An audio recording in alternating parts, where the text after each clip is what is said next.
Hello, I am Tegan and I'm coming to you today from college. Bit of background because I'm posting this publicly, so sorry, professor. Give me 10 seconds. I am in a social science class where we talk about pop culture and social issues, and for my final project, instead of writing a traditional essay, I am doing a fun little video essay. In this short little video essay, I'm going to be talking about intersectionality and how it is handled slash portrayed within specifically Heartstopper Volume 3, the graphic novel, not the TV show. This is not a YouTube channel about TV. Clearly this is about books. Quick disclaimer, I did not like this book, and that's part of the reason why I really wanted to talk about it and choose it for my final, is not to bash on it even though I don't like it, but to point out something that I've kind of had an issue with. This was sort of the perfect way for me to actually do research into why. So what is Heartstopper? You may be asking yourself.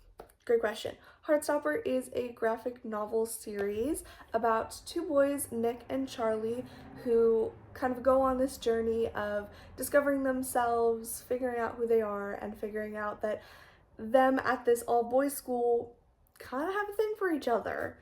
And they're British. That is a plot point. Okay, so now you know the most bare bones of Heartstopper. Great. So what is intersectionality? I'm so glad you asked. Notes. Intersectionality is the idea that people don't fit into one box but actually exist at the center of an intersection between multitudes of identities.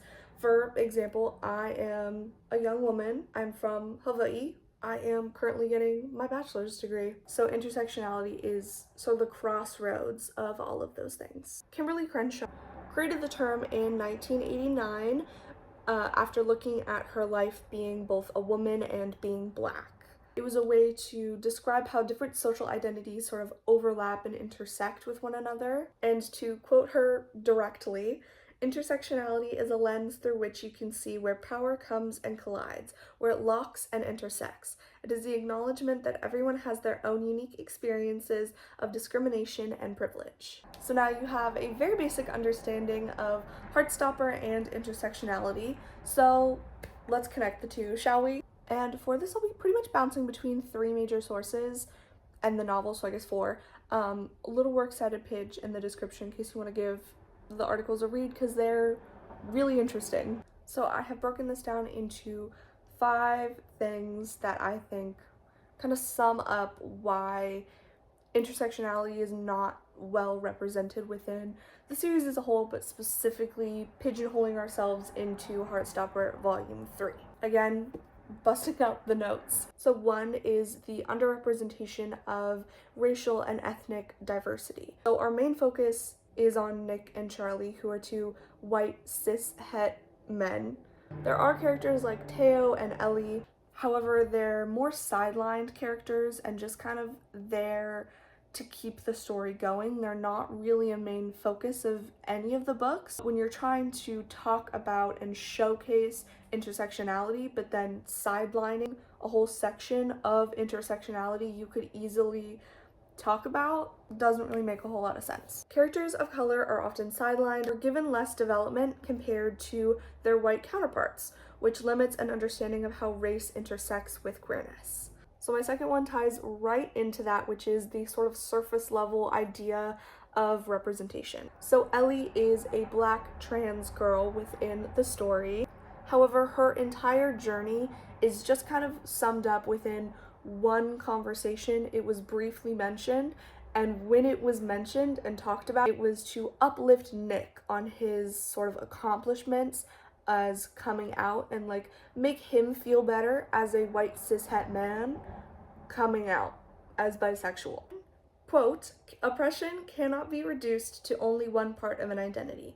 Each oppression is dependent on and shapes others. Understanding intersectionality is essential to combating the interwoven prejudices people face in their daily lives. So essentially, by diminishing a character who is oppressed not only for her race, but also for her identity as a trans woman, you are not only suppressing her both racially and queerly, it's not really a word, but which doesn't bode well for being intersectional. It kind of just treats her as like a trophy object. Third one is the lack of socioeconomic distribution. All of these characters were crafted to be some different versions of people, and yet every single one of them goes to a private school and is on undoubtedly an expensive trip to Paris for the week. The lack of socioeconomic diversity, kind of crazy. Number 4, the ableism and specifically the simplification of mental health.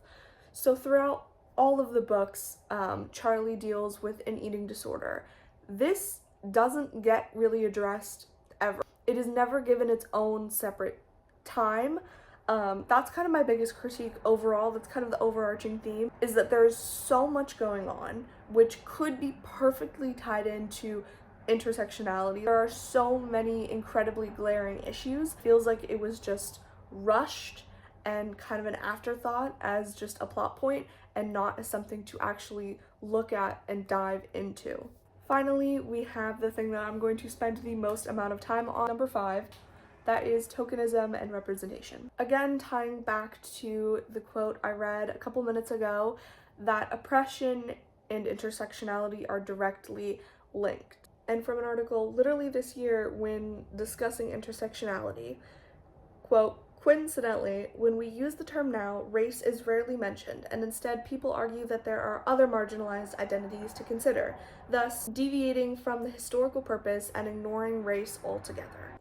I think this is especially important to mention because intersectionality was created to showcase the diversity of one woman being Black and a woman. Race plays perhaps the biggest role in all of this, and that is not really something that is discussed, and when it is, again, it feels like tokenism.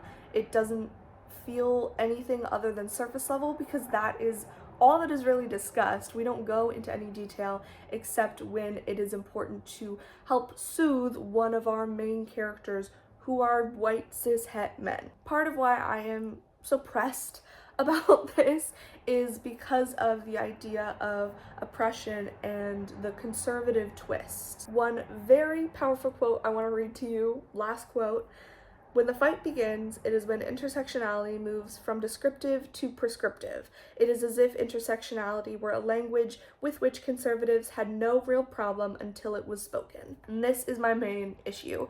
The fact that in this book, intersectionality is kind of just a tool, a plot device to be used to support the main characters, not something to look through to find yourself, not something to explore. It is merely used as a plot device. You have all of these side characters, and each one of them is used to help support the two main white characters along the way. When you do this, when you are using them as a plot point, it gives people the wrong impression. Heartstopper is meant to teach kids. It is a coming of age series that is supposed to help teach kids, but when you're telling them that, hey, pretty much anyone who isn't a cishet white man, anyone who isn't that is just a side character. That is just a form of oppression and pressing oppression onto people and into their thoughts. Getting a little heated. So, in conclusion, while Heartstopper makes clear efforts towards inclusivity, it centers white, cisgender, able-bodied characters and treats other identities more peripherally and as tokens, plot points. This lack of depth in representing the overlapping nature of marginalizations reflects a missed opportunity to model true intersectional storytelling. And that is all from me, folks.